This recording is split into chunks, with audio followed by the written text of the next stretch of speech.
All right, ladies and gentlemen, boys and girls, children of all ages, welcome to Press Pass Live, your weekly podcast show for the OMFL. We're going to catch you up on everything that is the online Madden Football League. So thank you for tuning in.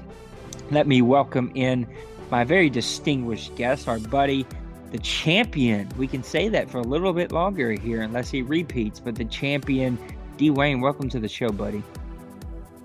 I'm glad to be here, Nate. How's everybody doing today?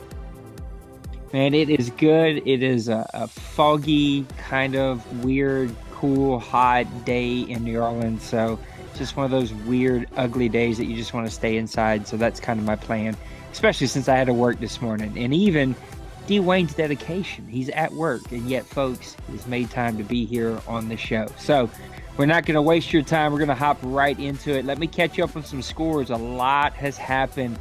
Life has been crazy, and I have not been able to do a Press Pass Live in a while. So let me go ahead and catch everybody up on exactly where we stand.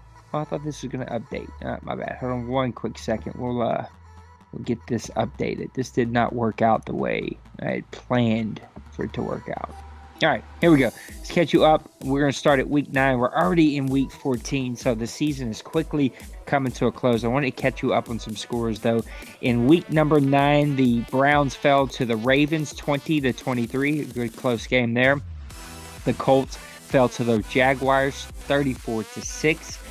The Rams beat up on the Eagles 31-16. Of course, the Eagles, if you didn't know, are a dead team for the rest of the season. We will be able to fix them next season, and hopefully we'll get an owner in here and get back to being a full league. And we still have the Jets, so if you know of a good guy, send him our way. A little plug for our league there. The Dolphins won against the Patriots 46-41. I remember when this game happened. It was an epic game, a classic game. The Dolphins jumped out to a huge lead, but the Patriots come roaring back. The Bears won 13-10 over the Packers. The Cardinals won over the Broncos 38-20, and then my season fell apart. The Chiefs won 26-3 against the Raiders. The Cowboys 44, the New York Giants 36. The Falcons beat the Panthers 42-26. The Redskins beat the Texans 31-28. Those Redskins have been playing red-hot football as of late. The Seahawks beat the 49ers 34-13. The Steelers beat the Saints 21-16, and the Vikings beat the Bills 12-6. And that is your Week 9 games. Let's run through Week 10. 49ers fall to the Cardinals 48-26. It was a CPU game, unfortunately. The Lions beat the Bears 16-13. The Patriots beat the Bengals in a classic 29-26. The Rams squeaked by to stay undefeated at the time, 30-27 against the Broncos. The Redskins beat the Colts 46-31. The Giants won against the Eagles 28-21. The Dolphins beat the Jets 31-14. The Chargers beat the Ravens 23-7. The Chiefs beat the Seahawks 24-16. And a really, really good close game there. Those Chiefs play some amazing defense. The Titans beat the Texans 31-23 as those Titans are trying to turn that season around for themselves. The Falcons with a 23-20 victory over the Buccaneers, and the Saints win against the Panthers 24-6. Steelers beat the Browns 23-13, and then finally, the last game for week number 10, the Vikings beat the Cowboys 20-12 in a shocker with a nice victory for the Kingpin and his Vikings. And take a look at week number 11. The Chiefs won against the Bengals 28-21. The Patriots beat the Bills 34-27. Your Falcons whipped up on me 30-10. The Buccaneers win 23-13. The Rams squeaked past the Lions 34-31. Cowboys hammer the Saints 43-20. The Raiders beat the Seahawks 24-17. A tough loss for the Seahawks there. But those Raiders also are trying to. Both of these teams have been really good teams in the playoffs the last couple of seasons, but have struggled this year. The Colts a good victory, 30-16 over the Texans. The Jaguars with a 30-22 victory over the Titans. The Packers a nice victory over the Vikings, 15-13. The Chargers with a 24-6 win over the Browns. The Jets beat the Bears 28-21. The Panthers beat the Giants 28-16. The Ravens Ravens beat the Dolphins 35-10. The Redskins beat the 49ers 42-17. And then finally, the Steelers beat the Broncos 23-13. And those Broncos have struggled these last couple of weeks. I'm going to quickly run through week 12 and 13, and then we're going to be all caught up, and we can talk about some different things that are taking place here in the NFL.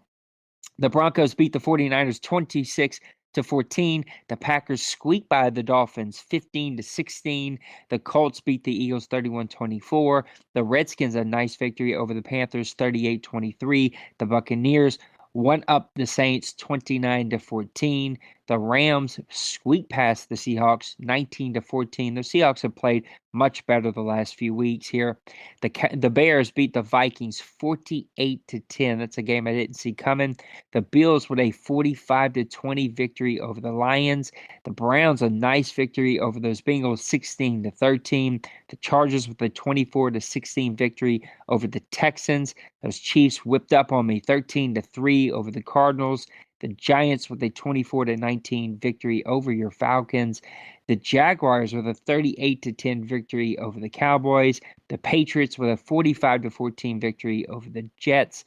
And the Raiders beat up on the Ravens 31-28. That was a nice close game there in the AFC.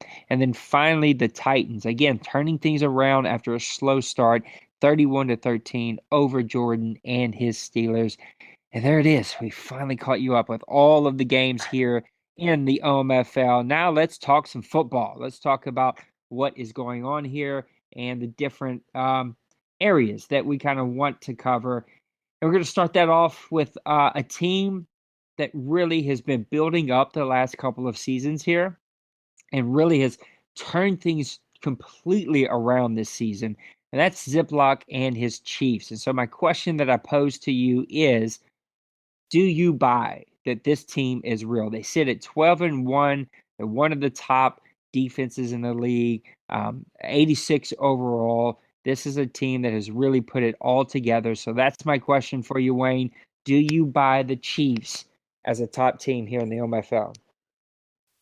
Well, you said a lot of it right there. Defense goes a long way, especially in this league, because a lot of teams can score. But when you're giving up 13 points a game, that's just ridiculous. Ridiculous when it comes to all the great offenses we have in the league. The 14th in total yards, 25th in passing, which is deceptive because he's always winning, so people are always throwing on him. But third in rushing. But I have noticed one thing about him. He has a running back committee of 3 players. Presley, Ware, and Swanson have combined for 1,264 yards. With Presley leading the way with 779 on 6 yards of carry. And he's just so balanced all around. It's really hard to game plan a way to beat him, honestly. And on the defensive side, and I didn't realize this till I started doing a little homework on him, is that he has so many guys. With Denard has 6 sacks. Howard has 16 sacks, which was a sleeper because I didn't even know who Howard was until I looked at the stats. And then he has 2 other guys with 7 sacks. And if I'm not mistaken, he's leading the league in sacks right now. And he's just so all around. You really don't have a weakness on his Chiefs. And I think he's for real this year. Yeah, I can't argue with that. I think I got to be all in on the Chiefs myself. I played them a couple of weeks ago, and you hit the nail right on the head. The 2 stats that I think show you the most about who he is first in points. He's only given up 13 points a game, which you spoke about. He's 3rd in rushing yards allowed at only 62.8 a game, and he's 8th in rushing yards on offense, and then 10th on points. So he's stopping people from running. He's running the ball well. He's stopping people from scoring really well, number 1 in the league, and he's scoring in the top 10 in the entire league. This team is as well balanced, frustrating, and aggravating to play. I know that you've played him. Carson Palmer missed 1 pass the entire game. It just was unbelievable. He missed 1 pass, and it was an interception that was in a really tight, close play. It was unbelievable how well he played. I thought I did really well on his rushing game. Even though Presley is his number 1 guy at 6.2 yards a carry, he really does run the ball well with everyone. Spencer Ware just had his absolute way with me. I think he had 60 yards on just a couple of carries. the guy that the catalyst for this passing attack is Chris Conley. This dude is unstoppable. I mean, I had PP7 Peterson on him the entire game, and yet Chris Conley still had 150 yards receiving on 7 or 8 catches. It was just unbelievable. The guy just was burning past a 93 speed, 97 overall cornerback as if he wasn't even there. And then again, you hit the nail on the head with the sacks. He just gets after the quarterback like no one ever. I mean, he blitzes well, he times them well. The only other defense that I've played that gets after the quarterback better has been the Seattle Seahawks. They just seem to be a little bit faster. But the thing about the Chiefs is he doesn't send anybody. It's just his defensive line gets after you, busts tackles, blocks, and just gets after you. And so I am all in on the Chiefs. They sit at 12-1, 86 overall. This team could make a very deep run, and it's going to be interesting to see who can kind of make him work for it in the playoffs. Because right now he's just steamrolling people. So, Well, one thing that really surprised me, Nate, is Kelsey. He's doing all this with Kelsey only having 21 catches all year. yeah, he is So not needing to lean on his tight end at all. And I'm telling you, Chris Conley just unbelievable. He just times passes well. He will take some deep shots. He's going to keep you honest, and it works, man. It has worked for his team really, really well. Let's talk about another team that has really turned things around this season. A team that a lot of us have been keeping our eye on. A team that on Meathead actually began to build and actually started to turn some things around for that team. But then there was an opportunity for Meathead to take his favorite team in the San Francisco 49ers, and we were able to get a really good owner to come in and take the Chargers, I should say. And the Chargers are who I want to talk about. So the question that I posed to you, they sit at 9-4, one of the top teams in the AFC. How have these Chargers turned it around? You're talking about a team that was averaging probably 4 wins a season there for a while, and now they've completely turned things around. They sit at 9-4. How have the Chargers turned things around? Well, they got a lot of things to do, just like the Chiefs. I didn't realize that they were second in defense. No, well, before last night, they were second defense. They only gave up 15 points a game, fourth in run and 10th in pass defense. But I see, looking at their schedule, they just pulled off a lot of real close games, and you kind of have to win those one possession games, and they have won the majority of them this year. They got the Broncos by 3. They actually lost a close game to the Rams by 8. But they got a big one this week, which I think they might have already played. No, this the next week against the Chiefs. But they're really impressive, and I actually show a lot of respect for Meathead. Surprising he left a team that was in such a good shape to go to the 49ers. But like I said, they got the recipe for success because look at their defense. Their offense is nothing, I would say nothing special, but they're the bottom third of the league in almost every category. It's just the defense leads the way, and they just pull it out. It looks like every week they win almost within one touchdown, and that's the games you got to win. Yeah, I think you said it right. There's nothing about this team that just jumps off of the paper at you, but I do notice a couple of common themes about these teams that have really turned things around or are playing well this season. Number one, they don't allow anybody to score. I mean, both the Chiefs, the Chiefs and here the Chargers, or you're talking about two of the top 3 teams as of the stats of today are showing are scoring defense. They just don't allow anyone to score. You're talking about 2 teams that are top 10 in rush defense, so they're not allowing you to rush. It's forcing you to pass the ball a whole lot more. And because of that, if you look at their stats, they must have like 20 guys who have a sack this season. I mean, you've got a couple of guys who are up in the 3 to 6 range, but then you got 2 guys in Ingram and Bosa who have 7 and 8 respectively. But they've just got a bunch of guys. There must be at least 10 dudes on this list that have at least 1 sack on the season. And that just means that they force guys to pass a lot, and then they just send a good time blitzes, and they're able to get after the quarterback. Again, nothing on the offense really jumps out to you. Kennan Allen's having a really good year. 59 receptions, 968 yards. So he's about to break the 1,000-yard mark. He's got 7 touchdowns. So he's playing really well.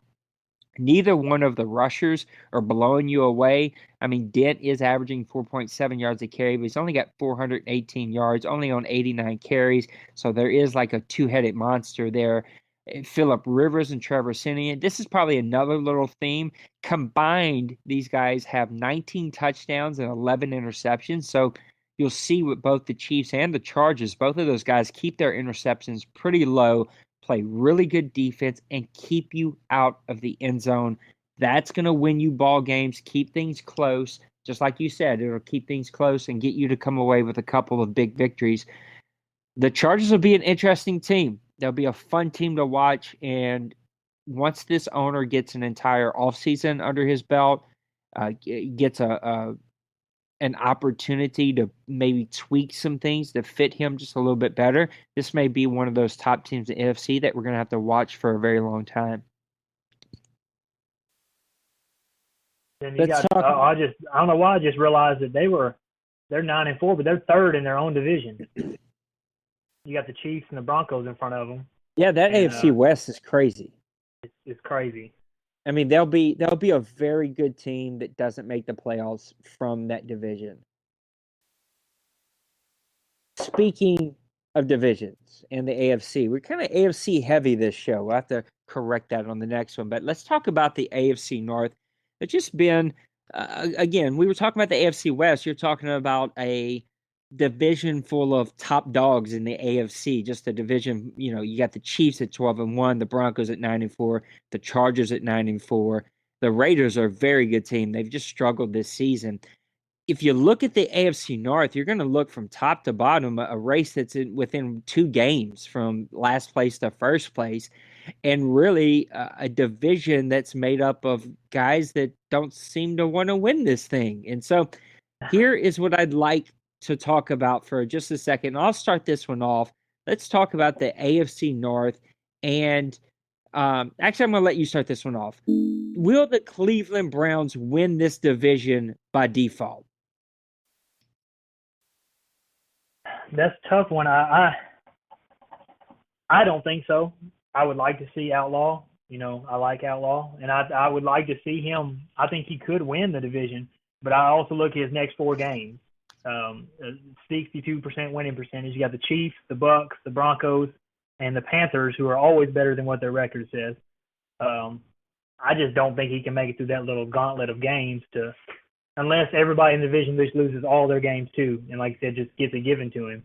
I don't see him coming out of that 4 with enough wins to stay ahead. Honestly, I think he's gonna have to really watch the Bengals the rest of the way out. I think Baltimore's new owner, he's just adjustment phase to the league, and Pittsburgh's right there, but Pittsburgh's so hot and cold 1 week, and can play so good, and then they'll just disappoint me the next week. I actually think Cincinnati will challenge him for that division, but if I'm not mistaken, the Browns have tiebreakers, so that could be the way they get there. Is a tie at the end of the season. They got the tiebreaker over the Bengals.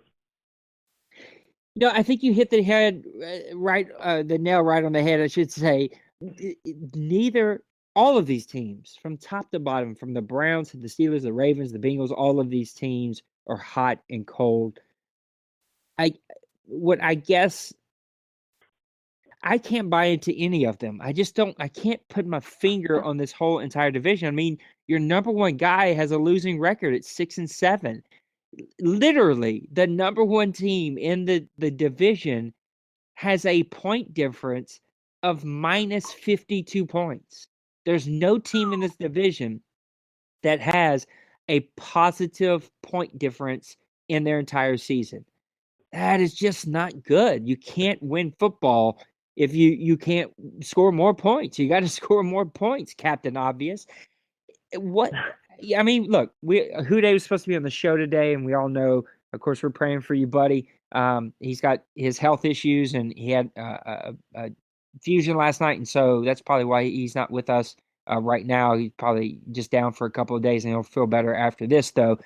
If you kind of take that off the table, though, the Bengals, I think, are one of those teams And the Steelers, I would put in this category. Of course, the Ravens are still figuring out. The Browns, complete rebuild job. I mean, I'm very proud of the fact they're just sitting at 6-7. I think they're still another season away from getting the final touches on the roster, but he is playing much, much, much better. But the Bengals and the Steelers are two rosters that should be winning right now.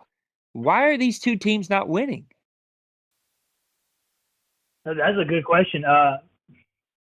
Like I said about the Bengals, I think the Bengals have the worst luck of almost any team. I think they've lost, if I'm not mistaken, 2 games this year by Hail Mary at the last second. And I don't know of anybody who's lost 2 Hail Mary games all year. He's lost 2, and then he lost 1 where his guy just ran out of bounds before he scored a touchdown to lose the game. And that's a big difference between being 4-8, and he could just as easily be 7-5 right now. But like I said, that's just the way it goes. And the Browns, I mean, just an odd little stat. Daddy Leagues has them 0-3-1 the last 4 games. They got I hope he proves me wrong, and I hope he proves Daddy Leagues wrong. I would love to see Outlaw in the playoffs. I played him this year, and I have a lot of respect for what he did that Cleveland roster. A lot of respect. Because like you said, that is just a complete rebuild from day one. Like I said, he got a tough last 4 games. If he can win 2 out of these next 4 games, and of course he's got the division because there's no way that Cincinnati can catch him. I do think the Browns. I think they make it to the playoffs against my little hunch. Like I said, because they got 4 tough games, and I think the Steelers and the Bengals be breathing right down their neck. But I think Outlaw's going to surprise us, and he's going to jump in there this year. You know, I got to agree with you. I'd love to see Outlaw in the playoffs and getting his opportunity. But again, just a team that's a little up and down. The entire division is, and it will be an interesting ride for these last 3 weeks just to see who does win that division. So let's talk about some players here. This is going to be an interesting opportunity for us to talk about the possible MVP. We're starting to think about end of the season awards and teams that are going to make the playoffs. Matter of fact, in our next show, we're going to start making some predictions and talking about races and what's it coming down to. I think by the time we have another show, it'll be just a week or so, at least game-wise, one advance away from the playoffs if we're not already in the playoffs. So here's the question that I want to pose to you, and I'm really intrigued to see what your answer is. And so I'm going to let you go with this one first, but we're through 13 weeks. We're in the middle of week 14. Lots of games are getting played. I know a lot of games got played last night. A lot of games are getting played today. But who is your MVP through week 13 in the OMFL? Well, I kind of went a little off chart here. I have my guy who I unless something drastically happens, but the way he gets used and the way the team he plays for, I think he's going to get it. I have 3 guys that I think are right on this trail, and I'll have to start with the bottom 3. I think Aaron Donald's going to knock on the door. I'm not looking at any stats from that just happened this week. He had 17 sacks, 34 tackles, and 3 forced fumbles so far, and he's just a game changer. And he plays for right now the second best team in the league. Next, I got Tay Howard. Like I said, I'm clueless on this guy. I'm embarrassed of my Cheifs knowledge at what he did this year. 16 sacks, 28 tackles, 3 forced fumbles for the best team in the league. And I know that weighs a lot on the MVP. Third, like I said, I was a lot higher on him. I'm really high on him because he's my own player. But last week, he let me down, and I let myself down. Matt Ryan, 3,400 yards passing, 20 touchdowns, only 6 interceptions, 3 of them in the last game. But he's nowhere near who I have as number 1, and it might not surprise everybody. Everybody knows I'm a Cowboys fan, but Zeke Elliott right now. To me, just the overall stats, 1,220 yards rushing on almost 6 yards a carry, 19 touchdowns if I'm not mistaken rushing, 23 catches for 230 yards and 2 touchdowns, and he's got a passing touchdown. I mean, he's just a jack of all trades. And the way the Cowboys use him, and the way the Cowboys are so successful, he'd have to be my MVP right now. And it's close because you got a couple of defenders that are right there knocking on his door. But I'd have to give Zeke the MVP if I had to choose right now. It's hard to argue with that. Zeke is having an outstanding season, followed up from an outstanding season that he had last year.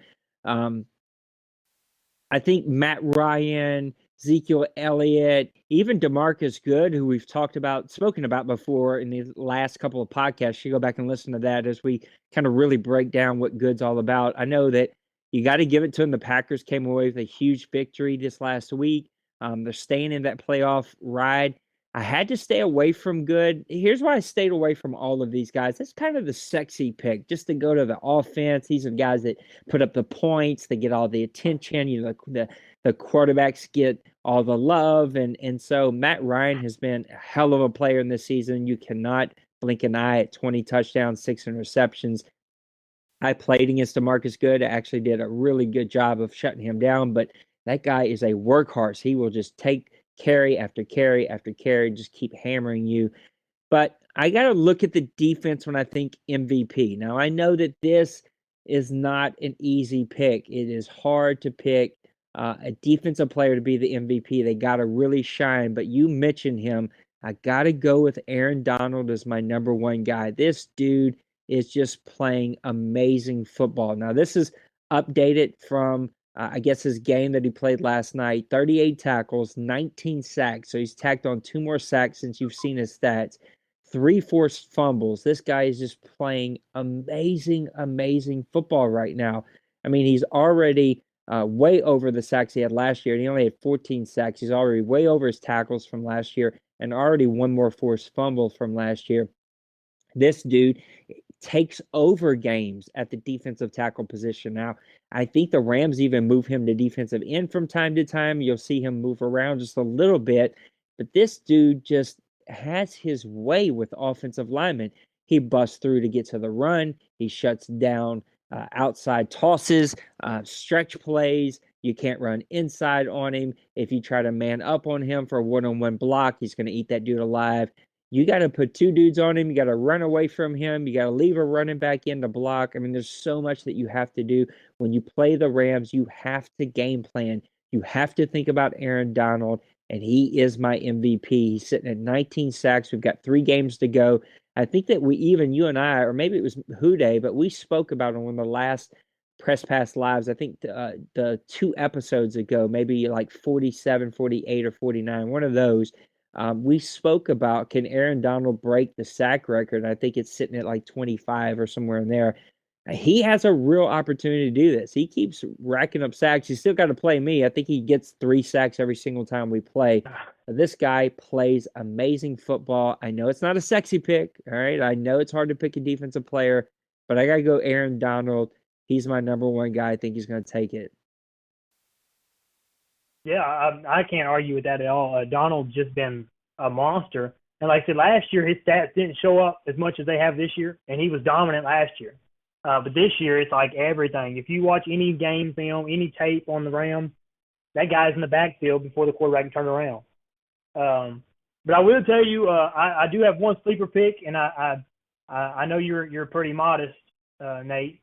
But even one of your own players could be a dark horse. If not the MVP, defensive player of the year, and that is Patrick Peterson. He is playing good. Is nothing to look down at. That is crazy. Especially he's not usered. He's just doing that all on his own. That's crazy. I mean, I think that may be more my whole team has this year.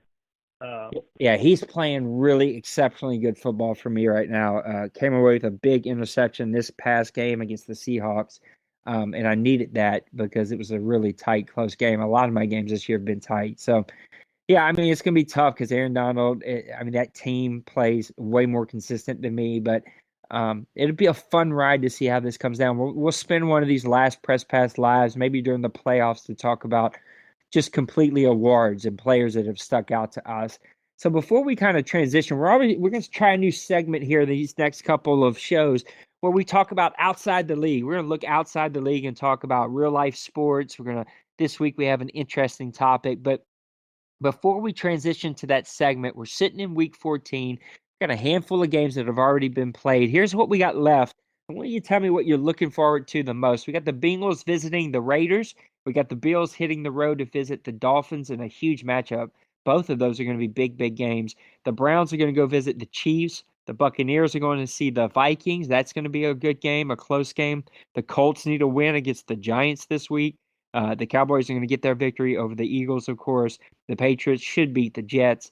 The Lions are going to go visit the Bears. That's going to be a really tight game as the Bears are trying to make a late run here, and the Lions are trying to really put things together. The Panthers have to go hit the road to face the Steelers. The Ravens are coming to see your Falcons. The Redskins and the Jaguars. This is actually going to be our game of the week, and I'll do that as soon as this Press Pass Live is over with. These are two teams that have really turned it around this season. The Jaguars have been playing red hot lately, and the Redskins, who we stumbled out of the gate, really put it together here and playing much better. But the Redskins will hit the road to face the Jaguars. And then finally, the Titans are going to go see the Texans. What are you looking forward to the most to see? What game would you like to tune in and watch? What are you tuning in for Week 14 to see happen? Ooh, you got a lot of playoff implicated games this week. I mean, of course, the AFC North, every game in there is important because they're so close. I mean, you could look at every one of their games and find a good game this week. If I'm not mistaken, I think the Colts and Giants have finished their game. I think the Bucks and Vikes are actually underway right now.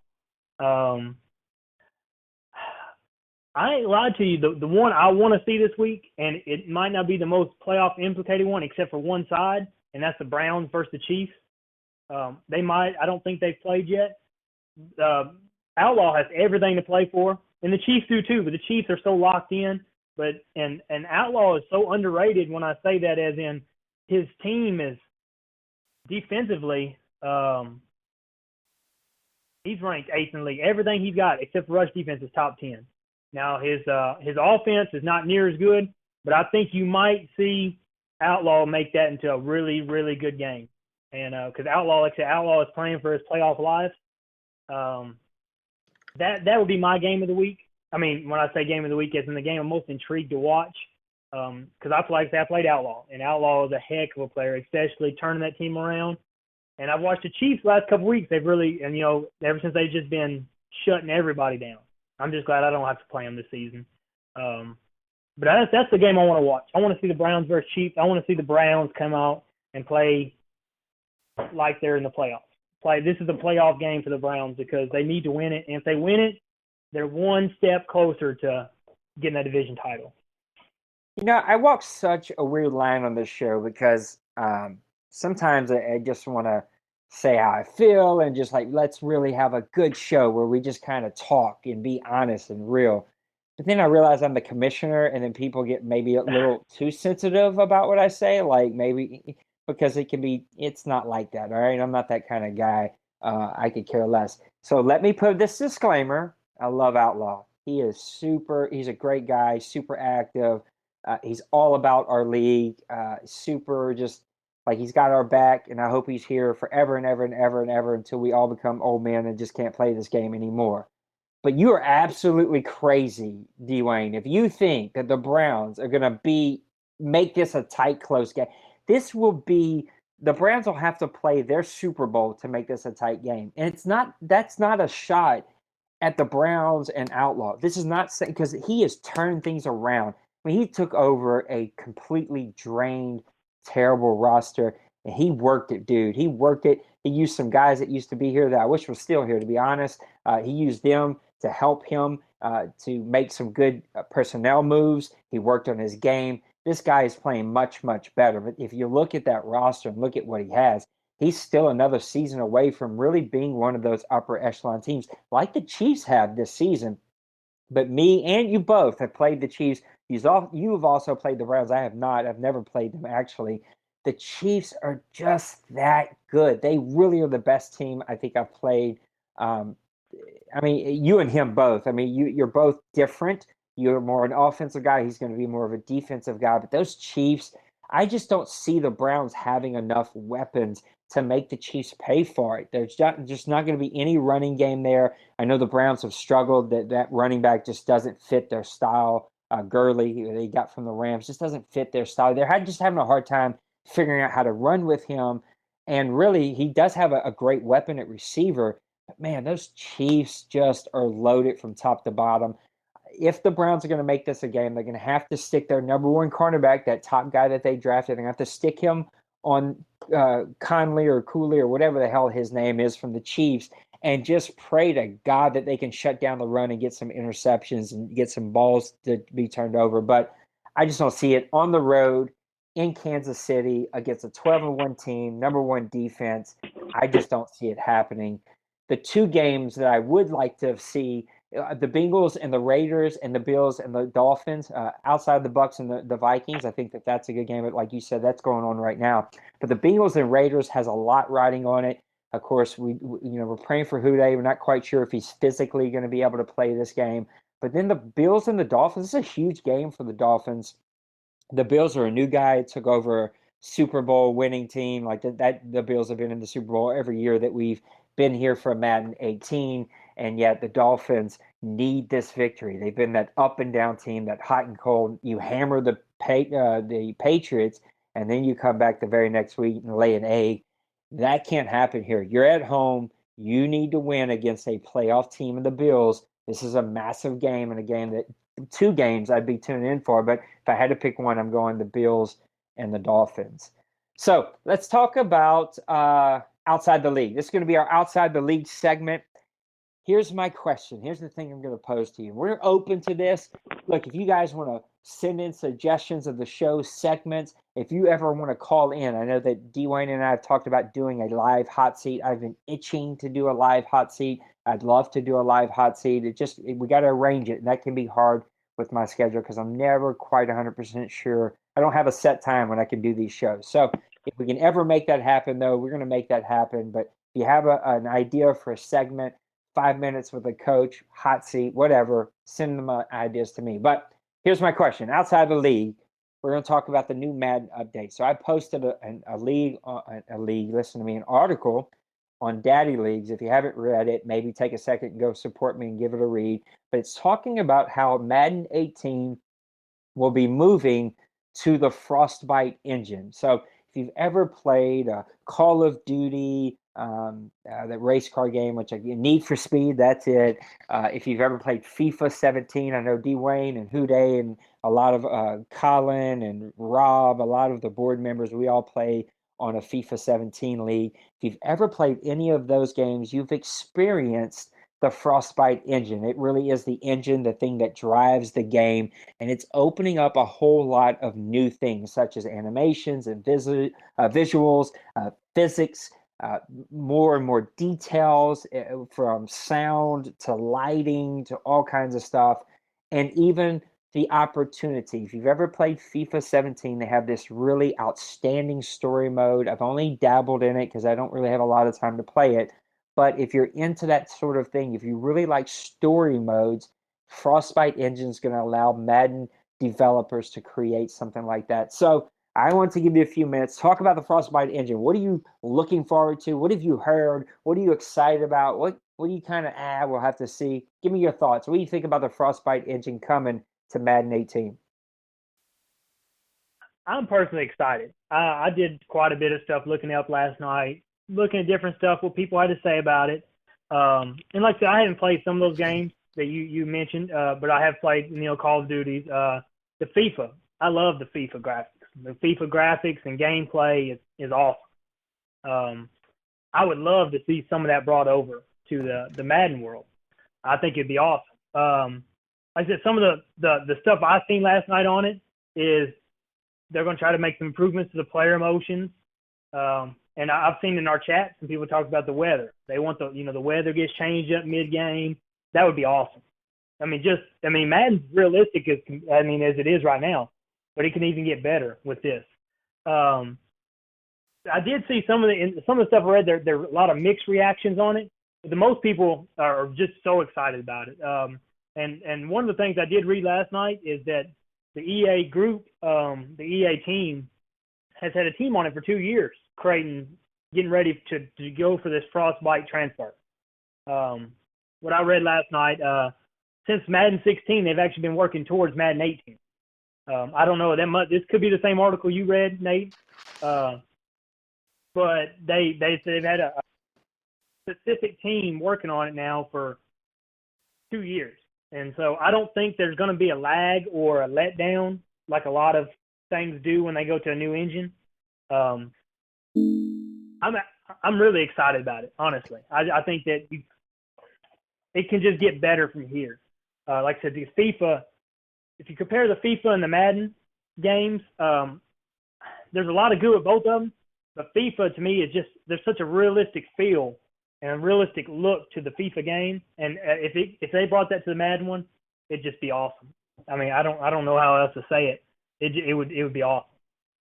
No, I totally agree with you. I'm super pumped about it. Also, the article that you might be talking about, it may be the same one that I read. I actually read one when Madden 17 was being developed, so Madden 16, where they talked about the new guy. I don't know who he is or what role he plays, but there was a change in leadership for the Madden series, and there was actually like a 3-year plan laid out for the series. And in my opinion, this Madden 17, is one of the best ever that we've ever had. I'm always going to be a big fan of Madden 2001, which was the first Madden that ever had online franchise. There's a lot of things about that game that were so far ahead of its time. It just was a magnificent game from start to finish, and a game that I really, really miss playing. It's what made me fall in love with the series. But outside of that game, this is the best game we've ever had our hands on. I mean, all of the customization features and all the features that we have to be able to control things on the back end. It's not a perfect game by any means, but it is a really, really strong, good game. And I'm excited to see the Frostbite engine. Like you said, I play FIFA with you guys. The player movement, the look, the feel, the sounds, everything about it is super engaging and realistic, and it just gets you to be engulfed by the environment, and you really just it makes the experience so much better. And so I'm excited to see what Frostbite's going to be able to do for Madden, and let some of those Madden guys get their hands on it and just have some fun with it, because it has the opportunity to be a really, really big thing for our series moving forward. And if you are into CFMs, this is kind of we have the opportunity. Madden 2001 to Madden like 2004 was kind of, in my opinion, the golden age for online CFMs. I mean, at one point, the OMFL was 4 different leagues, and we had a waiting list of literally 100 people that wanted to be in the leagues. All 4 leagues were full at different capacities, because some of the leagues were only 15-man leagues. It was a golden time to play Madden, and I think that we're getting back into that now. We don't have the pool of owners to choose from, but at the same time, the game itself is just top notch, and the Frostbite is going to take that again to a whole nother level. So that is a look at the MFL through week 14, or actually through week 13. We just took a glance at week 14. Dwayne, give me some closing thoughts. Let's put a little bow on this show. Let's wrap things up and get ready for the playoffs here. Give me some closing thoughts for the league up through week 13. Guys, I hope y'all are as excited as I am, and I sound like a little kid on Christmas when I say that, but the playoffs are so exciting. The playoff race is exciting for me. Now, luckily, I haven't been left out of the playoff race in the 2 years I've been here. But the playoff race is so fun. And you won't be this year. I'm holding on to that one. My the new Bucks owner he's trying to chase me down. But like I said, hey, I hope everybody's excited as I am. I'm glad to see we're back playing our games, fast. I know we went through a little slump there, but I'm glad to see everybody's back excited, back jumping into it. And I'm glad to see some of these new owners in the league. Everybody looks good. I'll get to play one myself tonight with the Ravens at 8:30 Central Time. I hate giving myself a shout-out, but give the new Ravens owner a nice welcome and all these new owners. And I'm just glad that everybody's back having fun, and we're getting ready for the playoff run. Yeah, I'm going to actually do the game of the week right after this, and then I'm going to start, because I got a little time here. The wife's out of the house, kids are outside playing. I got a little time on my hands. Do a quick game of the week, and then I'm also going to look for a live hot seat if we can get somebody in here. I've been holding off for the Dolphins, but he's been busy the last little bit, and so have I, so we haven't been able to get it done. I will say this, my closing little thoughts. Please, guys, don't forget about your feedback forms. Exclamation mark feedback. Have those done every single game. We are tracking them. We deleted everything before February, and we're really going to start tracking that from here on out. We're also going to track who is not doing them. So if you're not doing them, we're just giving you a friendly reminder. It's our easy way for us to see, how do you really feel? How do owners really feel about how a game is going? And if we see some issues, and we do, we have some minor things, but we've got 4 or 5 things that we got to watch some film on. I know Dwayne's been watching film. Rob's going to try to watch some film. I'm going to try to watch some film here soon, and just touch base with the owners. These aren't major things. Speaking of that, here's the one kind of common thing that I've seen just lately, and this isn't in every game, but here just lately. We put in a rule this past season.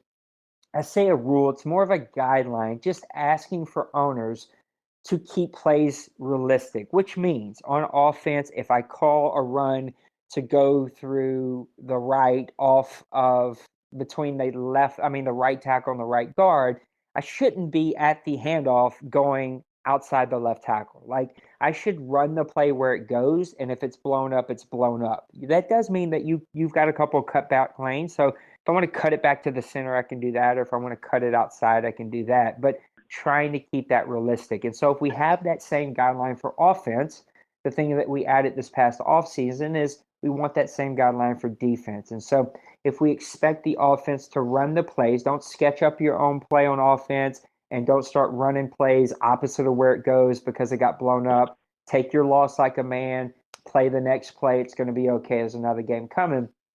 Then we want that same expectation for defense. And so what we're seeing, and we've had this problem for a long time now, it's just a Madden thing. Guys get really good at usering. There are some really good users, and we don't want to take that away from you. If you're a good user, we want you to be a good user, and we don't want to handicap you in any way. But at the same time, we need to keep it realistic. So if you play as a middle linebacker, you shouldn't be covering sideline to sideline. You shouldn't cover 30 yards deep and cover every passing lane. Like, that's just not realistic. A linebacker in real life can't cover that much ground.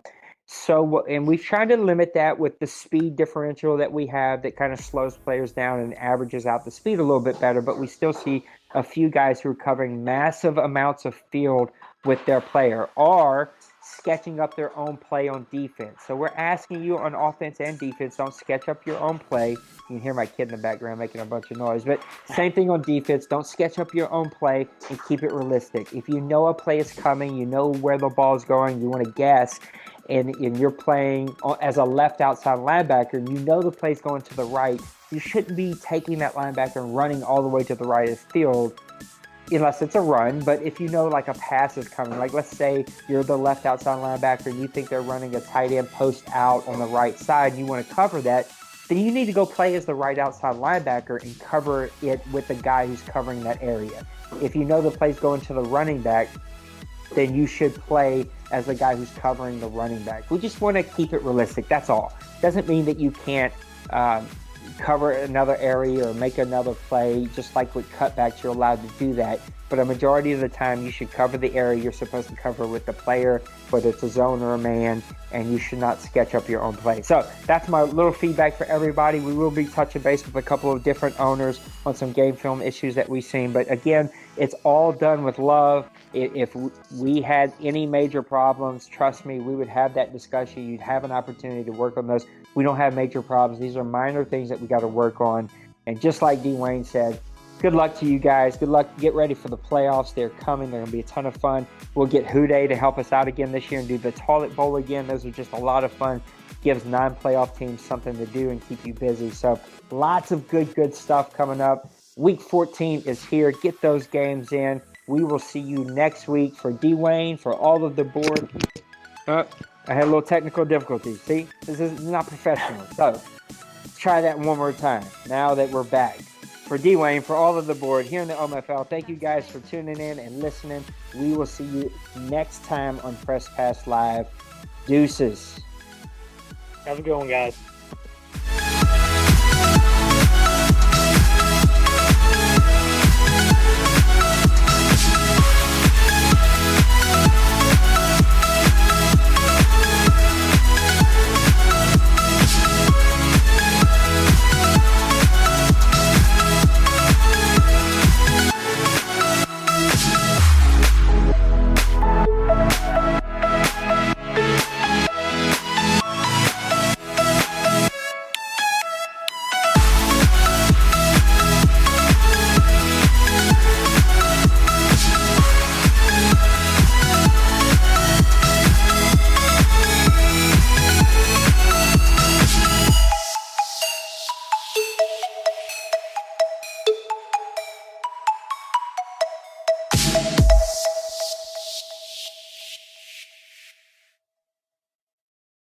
me clear.